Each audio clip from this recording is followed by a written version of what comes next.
to this hour that we're going to spend with you. Dr. Thompson. Well, Dr. Warren, it's good to be back here on a Wednesday evening. I actually wanted just to start off by talking about your town hall meeting that you had last week. Can you give us an update and some of the outcomes of that town hall meeting? Well, that I appreciate you saying that. The last week town hall meeting was the third in a series that we agreed to do with San Diego County Health and Human Services Agency. The first one, we dealt with mental health. We dealt with child care first. We dealt with our children and child welfare. Then we dealt with mental health, and this last one we did dealt with the issues of homelessness in San Diego County. And it was a very significant issue because in each of these three scenarios, we put the people on the webinar town hall meeting conference Zoom call that have the various responsibilities for programs. And so we follow that up with an article in the paper with the pictures and phone numbers of those people and the agency or the components entities that they handle in reference to the services being provided. And so this has been very important because it used to be you didn't know who was doing what, and then people would show up at public meetings and it would be a dog and pony show for them, but the public wouldn't know which way to go. So we've overcome that. We've had questions, whatever questions we were not able to answer during the time of the meeting. Staff took those questions and got those answers. They were posted online. We're posting them in the paper. And one of the unique things about homelessness in San Diego is that the county has had the lion's share of responsibility because the homelessness problem extends beyond the city limits of San Diego, the city of San Diego. And so what we have here is that the city of San Diego is a charter city, just as the county of San Diego is a charter county. And that's different than the county being a general purpose county, which would be under a different set of rules in relationship to the state. So the relationship between the city and the county can only work as a result of a cooperative interagency agreement. And as a result of that, we have an ad hoc commission, if you will, on homelessness in San Diego. And in the past 2 months, the Voice and Viewpoint has highlighted a report that came out. The title of the report was Homelessness Among Black San Diegans. And it talked about the focus groups. It talked about the discrimination and how people have been treated based on color. It talks about the conditions that they're living under. And so we talked about what the county is doing and what needs to be done. And yet we know that the number of homeless people is increasing in San Diego. And it's my theory that part of the responsibility is the absence of any kind of protection for renters. San Diego has 49.1% renters in San Diego County. Okay, so these are the things we talked about, and we had a very good community turnout. I believe the program is still online. It can be pulled up both on our site and the county site, as with the other two, so that people are able to see what we did. So this was a series of 3 town hall meetings. And so in the new year in 2023, will we expect more of those town hall meetings? There will be a lot more of those meetings because even in the homeless situation, we couldn't even scratch the surface in terms of what's happening. You know, we've had some projections of numbers of 20 or 27,000 or 17,000. We don't really know how many homeless people there are in San Diego County. We know that homelessness has been identified as a major problem for Mayor Karen Bass as the new mayor of LA. They have documented over 40,000 homeless people there. We have, all you need to do is drive downtown. You see the tents on the sidewalk. You see the porta potties and the hand washing stations that the mayor's tried to put in. And recently he was just making a plea to people that if you are using these facilities, try to help keep them clean. It's a problem finding people to clean them. It's a problem putting more out there. You see a scenario where one day people will move from one side of the street You come back a day later, they're gone to the other side. One of the projects that was taunted as a success goes to East County, where in El Cajon, they've taken a parking lot that's enclosed off of Mollison, I believe it is, and they've created an overnight parking shelter for people who are living in their cars. Well, let me hold up. Everybody says they love you, but they want you to shift so they can see you in this camera. And see they sitting up there like, okay, tell Dr. Warren we Okay. want to see his face. All right. And so now they got a good angle on you now. Okay. They Thank got that you. Yul Brenner look. All right. So some of the things that people are doing in some of the cities or the county in El Cajon is creating safe spaces for people to park. Now, what I've heard is that there's some lots that have where you can do cars and some lots that you can do mobile homes. Well, this particular one is one that has cars. And not only is it cars, but they have shower facilities there. They have overnight security. And the county was saying in our meeting that they are sharing, that they're providing meals for people in the evening. Okay. And of course, this is so important because so many times people sleeping in their cars, they're concerned about folks, approaching them in the night. Some people who have their children, they might have their children sleep in the car, they sleep outside. Well, in this facility, it's secure. And I think they have to be out by 6 in the morning and they let them in at 6 in the evening. We did have a mobile home site, Dr. Thompson, on Imperial that was next to the George McKinney Senior Building, Okay. and that one had mobile home sites on it. I know Mrs. Maxwell, co-chair of Black Men and Women United, was very much involved in getting clothing and meals and things to the people that were there. I don't know if that one is still continuing, because one of the problems we've had in southeastern San Diego is that a number of people who are on the street don't want to be housed in terms of shelters. And so that's one of the issues that is very real, is that how do you house people that don't necessarily want to be housed for a number of reasons, and what do we do from there? Well, I'm gonna tease you tonight because I always say that Robert Earl Dean is the Wikipedia of gospel. But when it comes down to history and historical direction, you seem to always have some really good ideas. So, Dr. Warren, if you were to be in charge of fixing the homeless crisis, what would be the top 3 things you would focus on? Now I'm using you as a consultant now because I want people to hear this because maybe they haven't thought of those ideas. Well, I would do 4 things, Dr. Thompson. The first one is I would insist that the Housing Commission and the city, which issues permits for construction, identify how many available housing units exist in San Diego. And when I say available, whether they're constructed to be condominiums or apartments, we have a ton of high rises that are sitting empty. So we need to know how many vacancies do we have in San Diego, period.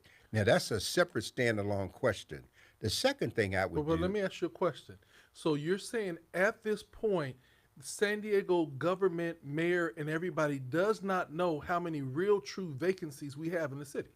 well, if they know, they're keeping it to themselves because what they're focusing on is available housing.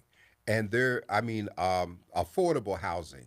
And there's a difference between affordable housing and available housing. Okay. And so we need to look at affordable and available as opposed to affordable. Let me give you an example. Okay. Down on 16th Street, off 16th Street downtown, there are 2 very tall high-rise structures, Yes. okay? I don't remember the name of them, but I remember that the Housing Commission entered into some kind of agreement that would have designated spaces in there for people of low or moderate income.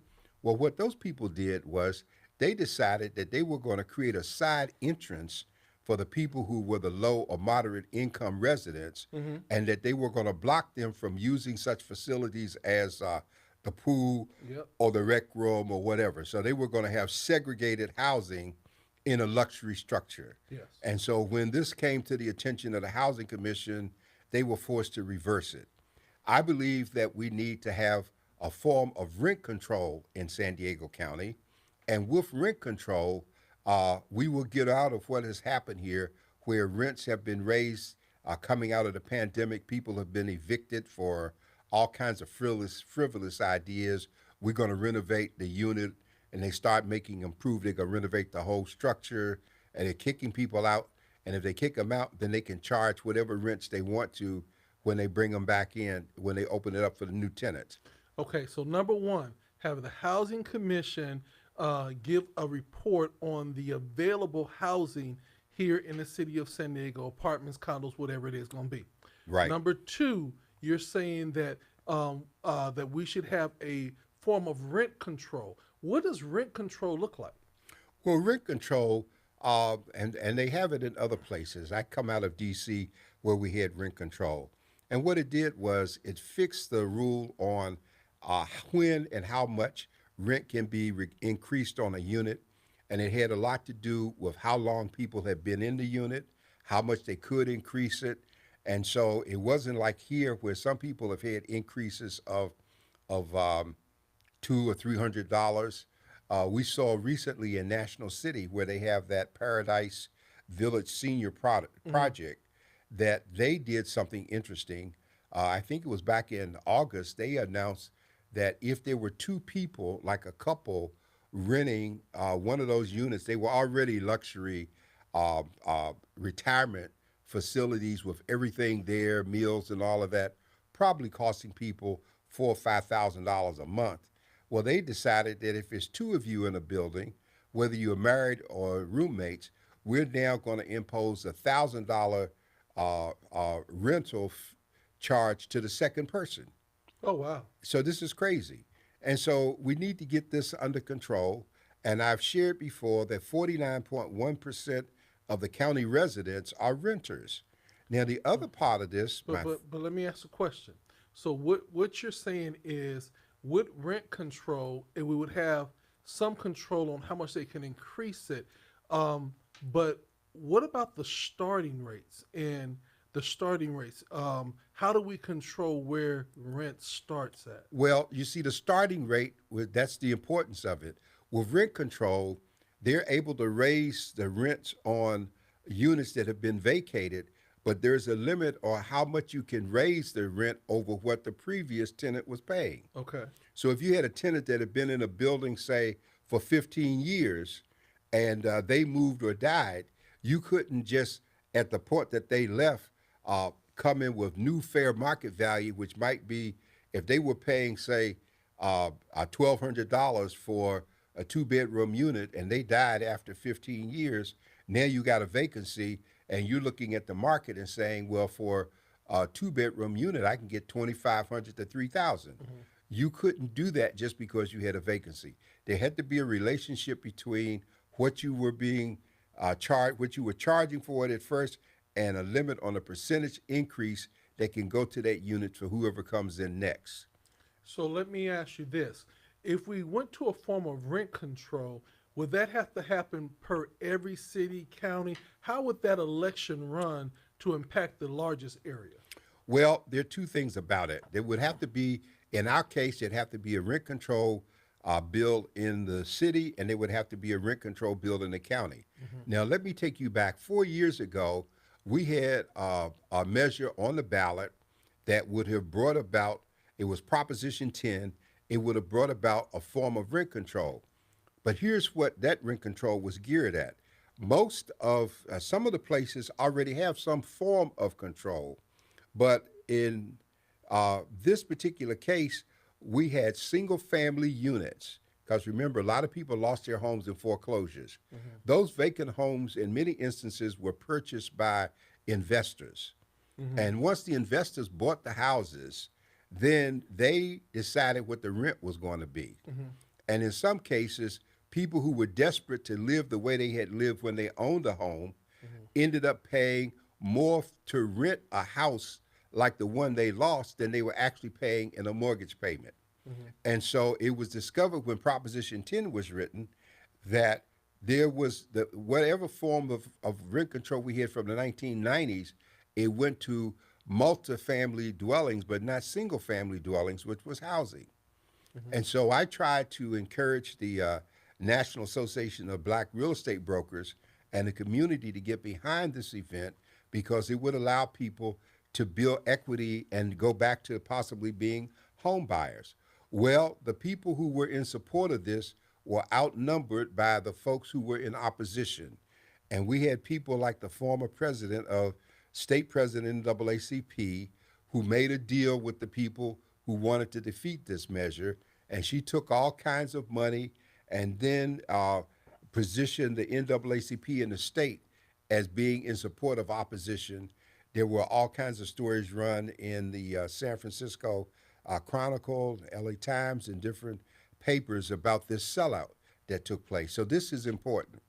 The third piece to your question, though, is I think we need to have some kind of disclosure for the judges who sit on the bench and rule on landlord-tenant cases.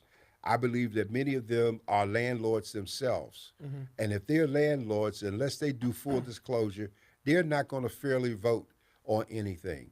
And so I try to get people to understand that you do have a relief from crooked judges or repressive or hostile judges. There's an entity in the state of California called the Commission on Judicial Tenure, which is located up north. And any complaint filed with them against a sitting jurist, being a judge, has to be fully investigated. And no judge wants to be investigated. So, but the public hasn't been educated to this, and the people who are the renters clearly are not the voters, Dr. Thompson, because in this last election, less than 50% or 50% of the people in San Diego County even bothered to vote. Okay? Now, you know that if Georgia had voted that way, we would have Herschel Walker for a senator today instead of Warnock, because those people had to fight hard just to get that 2 percentage point in there. And so we are not being encouraged.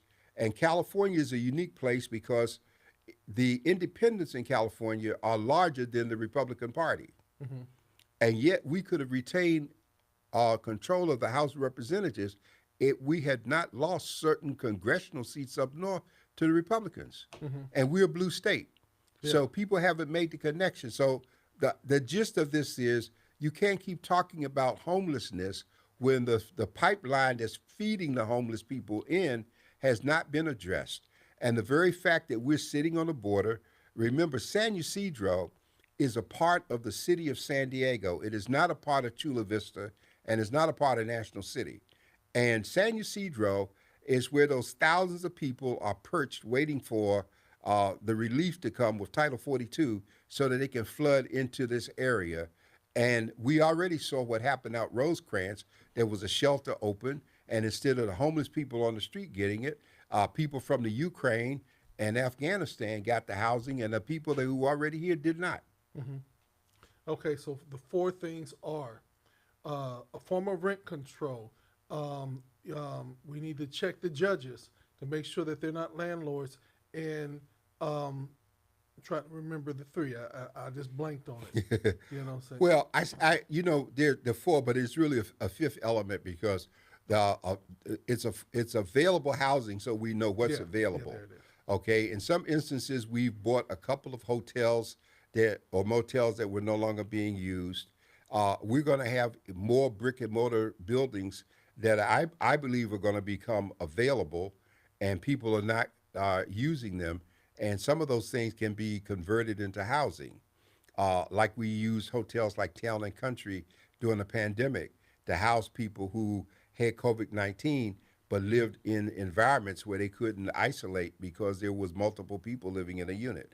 You know, I want to say, Dr. Thompson, that 40 years ago, when I was an elected official in Washington, D.C., I was over all of the buildings that were in the school district.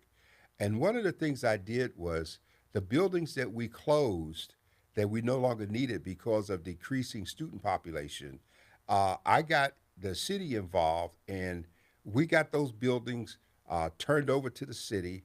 And recently, when I was in Washington, I went by several of them. Those buildings have been renovated and converted into housing for senior citizens. Okay, and so there are a lot of things that we can do, but the difference between the East and the West is On the West Coast at 5 o'clock, everybody goes into kickback mode. On the East Coast at 5 o'clock, a whole second element of city government kicks in because people are involved at night. There Okay. are committee meetings and there are strategy sessions, and there's a lot of work that goes on, and there are consequences for not being politically active or involved. We don't have any of that here. You can do, don't do, nobody cares, and then you want to show up and protest when you get in trouble. Yeah. So, in looking at the homeless situation and looking at how everything is being laid out, why aren't certain properties in certain cities being basically taken over as eminent domain? I know that Fry's property is over 78,000 square feet and it's laying dormant. The humongous parking lot laying dormant. Why isn't the city Where is this? Fry's parking lot? Fry's, Fry's right off of the 15 in Arrow, right by the Okay. Walmart. Okay. Well, Fry's Electronics. Remember the big oh, store? Yeah. yes. Oh, okay. Yeah, where Fry's Electronics was. Well, again, if that's a privately owned building, a lot of these empty buildings are owned by venture capitalists that are in other cities. Like, we were looking at a building before you moved over near college and university. Yeah.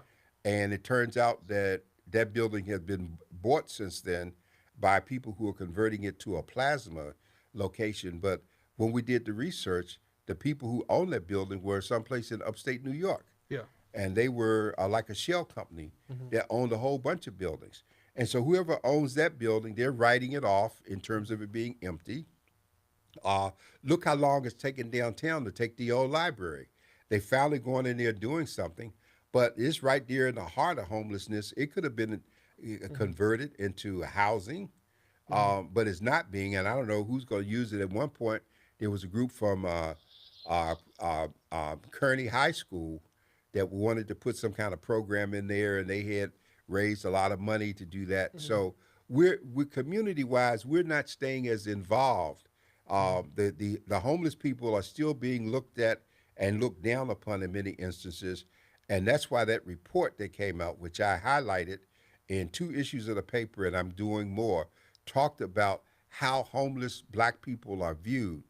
And all of the people who are homeless are not people who were drug addicts or who were mentally ill.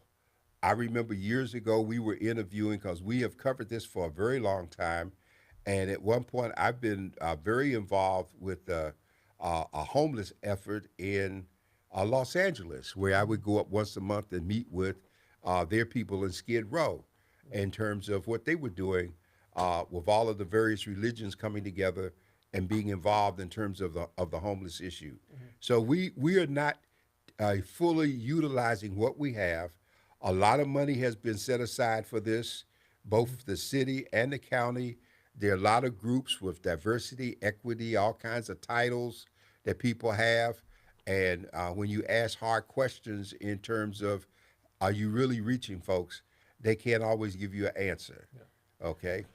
So let's go up the coast and let's go to LA. And Karen Bass has taken over as mayor of LA. Her number one objective is to help with the homeless crisis. Does Karen Bass have a chance with her current council in kind of, I won't say shambles, but turmoil? Well, I think Karen Bass has a chance because remember, the people who elected Karen Bass defeated a billionaire who wanted that position. And so that is insignificant of it is significant in itself. The people who were embarrassing the county with the racist comments and things, who had to step aside, one of them still in office. LA is a very sophisticated place, and I believe that people will come together and work with her. And so I think that she deserves every bit of support that she can get. My concern, more than what's happening with Karen, is what we do down here in terms of our own situation, because it's expanding. All right, and we talk about this on Black Men and Women United each week. About the encampment springing up. We see the people get more sophisticated. I noticed outside of the old library, not only are the tents bigger, but in one case, One of the tent dwellers has installed one of those propane heat lamps like you have at restaurants Yeah. for the cold nights in terms of the weather. Hmm. And so we've got to stop looking at people as just being those people. Hmm. It costs approximately $5,000 to move from one apartment to another in San Diego. Hmm. People are fleeing this region. They're leaving this area. They said the other day on news for Riverside, San Bernardino. But I want to give you another example. If you hire a rental truck, uh, a U-Haul to move you from Dallas to San Diego, it would cost you $1,200. If you hire that same truck to move you from San Diego to Dallas, it costs $2,400. Yeah. So that shows supply and demand that more people they can't afford to live here, Yeah. and there's no housing being constructed for the workers. And you're talking about the hotels. Manchester's building more hotels. They Hmm. need more people. The people who work in Coronado probably live in Imperial Beach or National City, and this is a replication of what exists in Colorado, where you had all the ski resorts, but you couldn't find workers because nobody made provision for where they could live Hmm. during the season. So, in moving forward, um, we're looking at different crises going on. I know that they say that there's the homeless crisis. They also talk about the fentanyl crisis. I keep saying that I don't think it's a fentanyl crisis. I think there's a self-medication crisis, and people are getting caught up by taking these different drugs that they don't know what they are, and because they're self-medicating, they're getting the bad ones. That's just my opinion. What my concern is that we just had a midterm election, and we have the House changing the guard, Senate stands strong. We have city council people in place. They're going to be terming out at that. What is the game plan, knowing that we got all these different things happening? What is the game plan early on, and how soon do people need to, one, be vetted to run, and number two, let people know that they're interested in running, and not just locally but nationally, on the national side and the state level. Well, Dr. Thompson, we discussed this on Black Men and Women United because we know that council members, certain people can't run again. We see Nate Fletcher stepping down as after 2 terms as chair of the board of supervisor, pushing Noah Vargas because he's planning to run for the state senate, and he terms out at the end of this. And the problem we have here is that we have people looking at positions as if this was a musical chair game, but we don't have people looking at positions in terms of I want to serve and be of help, and I can do more if I take a position. You see, back east, people get to run for office based on what they're already doing so many times in the community and in the networks that they're involved in. People here, so many people here, and I can say this because I've been dealing with folks here for 52 weeks a year, 365 days a year for near almost 40 years. So I know a little bit about everybody who ever stood up and said they wanted to run for something. I know what you've done, what you haven't done, who you are, what your problems are, what your strengths are. And I've had some people tell me they wanted to run, and I said, don't do that disservice to all of us Mm-hmm. because you're not interested in serving, you're interested in a title. Mm-hmm. And so I have a problem when somebody stands up and say they want to run for office. They never talk to GOD radio. They don't even know what the Voice and Viewpoint is. Mm-hmm. The kind of people that come to my office and say what do you do here? I say, we bake cookies. Mm-hmm. You don't read. Good chocolate chip Yeah, cookies. there you go. And I have so many people that tell on themselves when they come with ideas about things we've already done Mm-hmm. because they're not reading. And Yeah. so that's the problem, Dr. Thompson. I'm all for letting a new generation step forward, Mm-hmm. but we got some young people today who are arrogant in their ignorance, who don't want to listen to anyone. We had one young person come to us at one point to Black Men and Women United and tell us that he's the same age that Dr. King was when Dr. King got started in Birmingham and Montgomery. And I said, yeah, but the difference is When Dr. King was your age, he already had a PhD, and you don't have a GED at this point yet. Mm-hmm. And so we got to get out of the selfishness Mm-hmm. and find people who are really concerned about folks. And it seems to be a bigger problem in the black community than in the Latino community. Mm-hmm. And part of that is because the people in the Latino community are where we were in the 60s in civil rights, where we were fighting discrimination. They're fighting for immigration. They want to get every relative that they have that's outside of this country into the country. Mm-hmm. And there's nothing wrong with that if you are a family in that position. Mm-hmm. But the reality is that we can't accommodate everybody. Yeah. Okay. And then the other reality is there's so many members of the Latino community, once they get here, unlike 20 years ago when they really wanted to work with us, they get just as arrogant as the white oppressors were. Mm-hmm. And as opposed to trying to work. Now we're trying to make all this attention go to the Asian Pacific Island community. And a lot of us as black people have a problem there. We want everybody treated fairly, but that community has also been racist and discriminatory against black folks. And now that they're feeling some of the pain from hatred, the hate campaigns, now they want everybody to come do kumbaya. Mm-hmm. But you got to start respecting the rest of us the same way you want to be respected because we already went through that. Yeah. We saw after 9/11, they went after the Chaldeans. Mm-hmm. They were cursing people out if they had headscarves on in East County and calling people all kinds of names.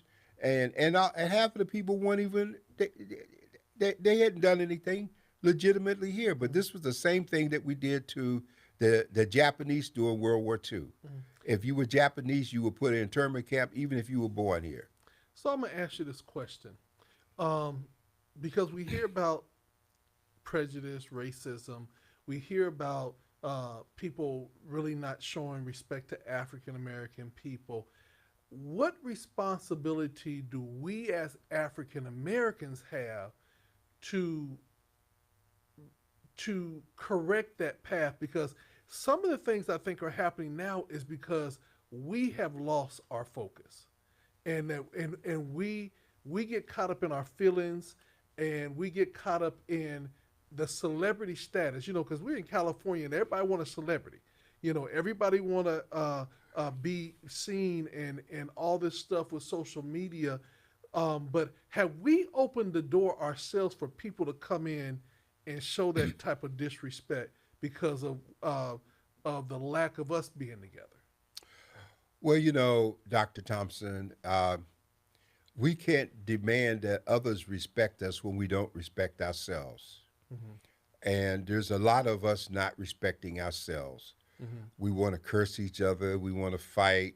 I watch people who drive around blasting their radios, people on motorcycles who turn their stuff up as high as they can, as if everybody's interested in the noise that they're making. Mm-hmm. Like, please see me. And you say something to them, they want to fight, they want to shoot, they don't have any sense of togetherness or love for each other. It's all about them. So unfortunately, through integration, we have created people with a false sense of individualism that says, I don't need anybody but me. It's all about me until something happens to me. Then I want y'all to come help me. The OJ symptom. Yeah. And so, OJ was a perfect example. He wasn't concerned about black people. Yeah, he was concerned about OJ and running through the airport and jumping them hurdles. Mm-hmm. And then all of a sudden, and black people, let's not get it twisted. Black people didn't push to free OJ because we loved him. We went for OJ because OJ was, at the time, representative of the lynching that was being done on every black man that came up with an issue that involved a white woman. Mm-hmm. Okay? And so people freed him in opposition to the past. Now the clock has turned. The bill that we just had the president sign into law, it went so far as to put in a statutory thing, the right for interracial marriage, mm-hmm. which really was only on the books under the Loving case, mm-hmm. Because before then, any marriage outside of your own group was considered against the law, Yeah. and so that's permitted. But we had to get LGBTQ and all those relationships in with it at the same time. Hmm. But we are not. It's not about how much money we have. It's about us getting concerned enough. Now, I want to say this, and I must say this is so important that we've got a lot of really good-hearted black young folks. If nothing else, this pandemic brought them out. They were the ones that showed up every week as volunteers. My brother's keeper, the Jacob Center, the churches, all of the places that did food distribution. Black folks came together to put those packages together week after week, to put that food in the people's cars. And so we don't want to throw the baby out with the bath. Yeah. There is a core group of people who care and are serving and being of service, and we try to salute them every year. But there's still too many who aren't, and the ones who aren't, unfortunately, often get more attention than the ones who are trying to do. Yeah. You know, Dr. Thompson, we want to remind people too, we're halfway there, that they can call in if they haven't, because I can't see from where I Yeah. sit. They can call Uh, in. you can give them the Yeah. information, and At 858-251-6111. You can call in, or you can just type your questions in the feed. And Dr. Warren, I do have, see, Dr. Warren, I'm teasing him because we're still renovating the space and getting it ready. So we're going to get our angles right, and pretty soon he's going to have a little screen in front of him, and he's going to be able to see it all. But right now, Dr. Warren, bear with us as we... okay. But here's the thing. Excuse me. The reason I'm asking all these questions is because right after the election, you almost have to start campaigning for the next season. Yes, you do. And what I'm concerned about is, have we vetted anybody, or making a form that they start coming and saying, hey, we're interested? Because people wait till the last minute. Like, say for instance, I'll say myself, I'm going to announce today that I'm going to run for school board. Now, I announced it, and I didn't even know that I had to have my paperwork in. Last week, I missed the deadline, and I'm all discombobulated, and I'm going to say it's unfair, but it's not. It's that I was not prepared. I didn't know what it's going to take about an election. I didn't even know how much money it was going to cost. And that's the thing that I'm saying, that a lot of times people come in with the mindset that they're going to run for something, and they have not done no budget, they have no platform, Well, they have not been involved. How do we start vetting and preparing good people to run? let me answer that for you, Dr. Thompson. For the past 15 years, I have been an active participant in Black Men United, going back to its creation. But prior to that, in the 90s, when I first ran for state assembly, before I ever ran, when I came here and I acquired the Voice and Viewpoint, I attempted to create a black political caucus in San Diego. And the idea was that black people would come together once a month to identify issues, just as we had done in Gary, Indiana, and other places. I had suggested that there should be a rotating chair among this, because I didn't want anyone to think that it was just about me trying to be in charge. And this was even before I made the decision to run for the assembly, because at the time that I ran, no black people had successfully run from Southern California. Dr. Weber had the advantage of building on what was done before. I ran for office 3 times. On one occasion, I was running against an incumbent, and the district had been changed based on the census, and he did not live in the area that I lived in that I was running from. And when I filed a complaint with the California Fair Political Practices Commission that he was not a resident of the area that he was running in, their response to me is, well, he will be in the future, so we're going to let it stand. Wow. Okay? And so we had people, let's not forget that people like Willie Brown. Willie Brown was not our friend. Willie Brown was about Willie Brown first, foremost, and always. BayPAC was not created to be helpful to the community. the Black Political Action Coalition, or whatever you want to call BAPAC, it was created by Willie Brown to be his political ground game in every district in California. And he controlled everybody who ran or got elected to office. And when I ran as a black man from Southern California, he supported Pete Chacon, a comatose Latino who had been in there forever, over me. And people like Jesse Jackson came here to campaign for Pete Chacon against me, which pissed me off considering all the work I had done to help Jesse Jackson back east and in other places. And so it was the political game was about control, you see. So we today, during these 15 years, we've had weekly, monthly meetings. We've had discussion groups. We've done efforts to educate people to what the issues are. You know, the Latinos who go forth for citizenship here, the average person who raises their hand for citizenship from whatever country they come from, they know more about government than the black folks who were born and grew up here. Because what do? If you go to the Latino TV stations, you can buy a citizenship kit for about $75. Might be 100 now. It's got the Constitution, the Declaration of Independence. It's got how our laws are made and the structure, the House and the Senate. Most of us don't know that the Senate does not run every 2 years. The Congress runs every 2 years, and a third of the Senate runs so that there's staggered terms to keep control. We don't keep up with any of this. We don't think it's important. Okay? And so because we don't see it, most people, when they've done surveys and asked people, and they've shown them on television, what's the capital of the state in which you live? They don't know. When you and I grew up, we could draw all 50 states, 49 states or 48 at the time, and we could fill them in on a map in terms of where they were and what the capitals were. We got young people today that cannot write their name in terms of cursor because all they're learning to do is print and use a cell phone. And so these are gaps of ignorance that are by design, because as long as the people are kept ignorant to the political process, they will never use it. And so that's why Georgia is so important, because Georgia has shown what can happen no matter what laws are passed. It has often been said that hell has no fury like an idea whose time has come. And those people down there showed that their time had come. Okay. So I like all of that. And what it really sounds like is that another opportunity for education, another opportunity for some town halls.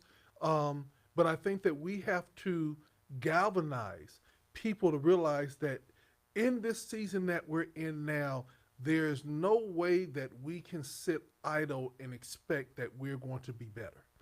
We're going to have to be vocal. We're going to have to be involved. But more than anything else, we must come with integrity and be willing to put in the work. And watch this, before you get elected.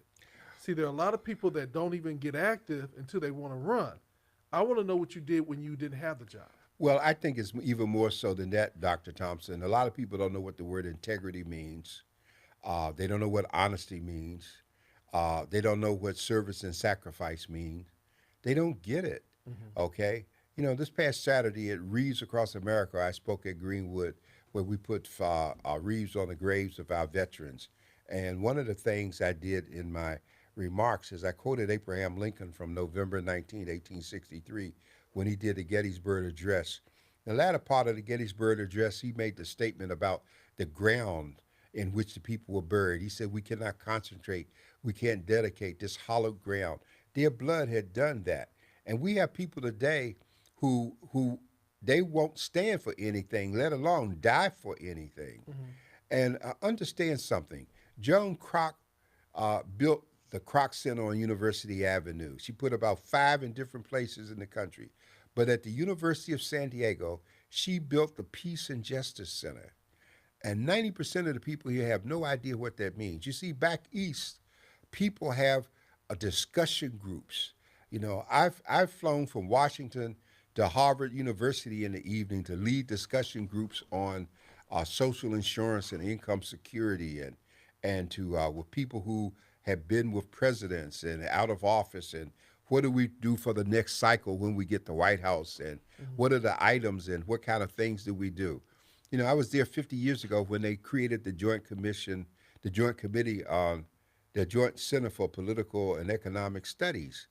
And so we have to get concerned enough that we read and invest time beyond our personal interests. You know, the role model for this for me is Sister Francine Maxwell. This is a lady who gives of her time and energy and applies herself to all of the issues. She co-chairs Black Men and Women United with us, and she keeps up with the issues. She's the kind of person that if she ran for office, it's because of her concern, not that she's looking for a title. Hmm. And I think too much, Dr. Thompson, the people you're talking about, that too many of these people are looking for titles. I hear some people right now talking about running for office. Hmm. I wouldn't elect them for dog catcher because Hmm. they're not concerned about anyone but themselves. And when they stand up to say they're running, I'm going to expose them and their selfishness and their lack of concern and their dishonesty and the whole bit. Well, you know, one of the things, Dr. Warren, the thing that concerns me, and I say this, and I want to do some writing on it and some interview on it. Um, we have a lot of people of color, especially African American people, in some great positions, but I don't see the welfare of African American people improving, even though we have all these positions. When do we require uh, our elected officials, when they get in, be it superintendent of school or be it a mayor, whatever, that we require that 90-day plan, that we require to see outcomes, not just because you're a black man or a black woman. When do we look at it? Because, you know, I'm looking at Kamala Harris and I'm trying to figure out, are we better off? What is she doing? Because I'm not seeing anything. Well, she's not doing anything and she's not different. You know, we celebrate Kamala because she's a black woman who got a position that's never been held before. Okay. Kamala is a bright person, but she had a whole bunch of things she could have done as Attorney General that she didn't do. Okay. And she will not be president. She will never be president. She's not presidential material. And unfortunately, the vice presidents are often hampered in terms of what they can do.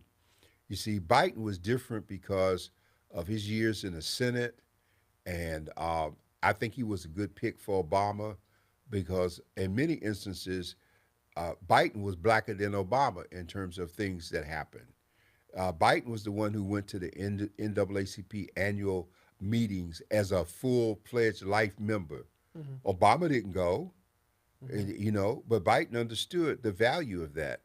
And so a lot of people that get into office, we say you are our skin, but not our kin. In reality, we can't have anyone elected that look like us demand that they do more for us than someone else because it's supposed to be an equitable distribution of resources. But if we get involved, we can merge our interests with the other interests. For instance, when I push for community papers, I don't go and talk to people for voice and viewpoint only. When I say community papers, I say Asian Journal, Filipino Press, El Latino, Voice and Viewpoint, Chinese Times, Vietnam. All of these are community papers because we all are part of a community. And when we work together, then that's where our strength is. But let me ask you about this sickness that I see a lot of African Americans when they get in high positions. They try to be overly fair to everyone else at the discredit of African Americans. They're not unapologetically They black. Yeah. overcompensate. And you know what, Dr. Thompson? It's not just this has always been the case. When I was on Capitol Hill, I saw blacks. I was there when they created the Congressional Black Caucus. Mm-hmm. I saw black members of Congress. So many of them seem afraid to help black people because they were afraid of what people were going to say. Adam Clayton Powell, Shirley Chisholm, they didn't feel that way. They dealt with whatever issues were there because our issues so many times were more real and more urgent. Mm-hmm. And so there was nothing wrong with addressing our issues, you see. Now, Warnock got in office, and one of the things he did was he fought for that control that we have on prescription drug costs, and that's something that everybody benefits from, Hmm. including black folks. Yeah. And so this is the issue that in sometimes in the past we have been better off having a white person with a sense of guilt trying to rectify what they've done than having a black person who looked like us and was afraid to do. So I'm gonna end off with this: reparations. Will it happen? I doubt it very seriously. Uh, there was a man having a conversation with God, and God, he asked God would something happen, and God said, "Yes, my son, but not in your lifetime." And then the man asked God, "Would there ever be peace between the Jews and the Arabs?" And God said, "Yes, my son, but not in my lifetime." And I think reparations is almost one of those issues because how do you begin to address it? We found a way to address it for the Japanese in terms of getting money to them. We found ways to compensate them in terms of the people who were in those internment camps in World War II.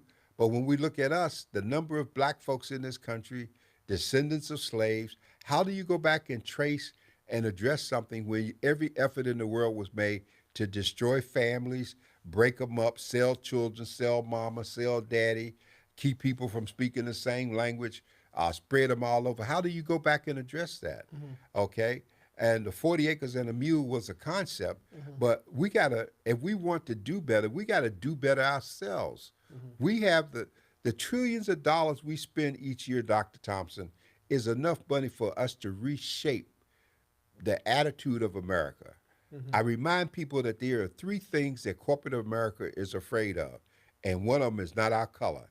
They're afraid of lost profits, they're afraid of bad publicity, and they're afraid of votes cast against their interests. Hmm. Those three things. Until we educate ourselves to who we're dealing with and what the Achilles heel is of the enemy in relationship to what we want, then Julian Bond said when he was in the Georgia Assembly, he made a statement. He said, "No permanent friends, no permanent enemies, just permanent interests." Hmm.